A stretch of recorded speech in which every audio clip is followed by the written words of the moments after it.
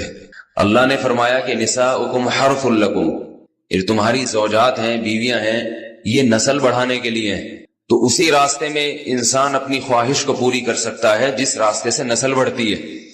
اس کے علاوہ کسی اور راستے سے اپنی خواہش کو پورا کرنا یہ حرام ہے، گناہ کبیرہ ہے، گندگی ہے. ہمارے پاس کیسز آتے ہیں، ایک پاک دامن لڑکی کی شادی ہوتی ہے، لڑکا بھی بظاہر بڑا نیک، لیکن کیا ہے، لڑکا چونکہ ٹھرکی ہوتا ہے، شہوت کا درندہ ہوتا ہے، تو وہ یہ نہیں دیکھتا کہ میں اپنی بری خواہش مٹانے کے لیے میں اپنی زوجہ کو غیر فطری طریقے پر مجبور کیسے کر سکتا ہوں. تو مجبور کرتا ہے پھر اپنی بیوی. اس میں جو عورتیں زیادہ پاک دامن نہیں ہو، نیک نہ ہو، یا ان کو یہ ڈر ہو کہ طلاق ہو گئی تو ہم کہاں جائیں گے، وہ پھر اپنے شوہر کے ساتھ اسی غیر فطری طریقے پر آمادہ ہو جاتی ہیں. اور اس کا عذاب اور اس کا وبال یہ ہوتا ہے کہ کچھ دنوں میں ان کو بھی اسی کی لت پڑ جاتی ہے. انسان جب بھی کوئی غیر فطری راستہ اختیار کرتا ہے، آخرت کا عذاب تو بعد میں، دنیا کا عذاب یہ آتا ہے کہ پھر اس کو لذت فطرت میں آتی نہیں ہے. پھر جو راستہ اللہ نے رکھا اس میں اس کو لذت نہیں آئے گی، پھر وہ گندگی میں ہی گھسنے کی کوشش کرے گا. اس کی بھی فطرت خراب ہو جاتی ہے، اور جس کے ساتھ یہ بدفعلی کی جائے اس کی بھی فطرت خراب ہو جاتی ہے، وہ بھی پھر کسی کے قابل نہیں رہتے. تو اپنے جان پر رحم کرنا چاہیے. ہم انسان ہیں، ہم درندے نہیں ہیں، ہم گھوڑے نہیں ہیں، ہم گدھے نہیں ہیں، ہم جانور نہیں ہیں، ہم انگریز نہیں ہیں. انگریز نے تو حیا اور شرم کی تمام حدود کو توڑ دیا ہے، وہ تو درندے بن چکے ہیں. ہم تو درندے نہیں ہیں، ہم تو حلال کھاتے ہیں، پاک صاف رہنے کی کوشش کرتے ہیں. تو ہم ان کی جو کلچر دیکھ کے ہم ویسے درندے بننے کی کوشش کیوں کریں؟ تو یہ بہت بڑا وبال ہے، بہت بڑی برائی ہے جو ہمارے معاشرے میں آہستہ آہستہ جڑ پکڑتی جا رہی ہے. اور اس سے بیماریاں بھی پھیلتی ہیں. غیر فطری طریقہ ہے، بیماریاں بھی پھیلتی.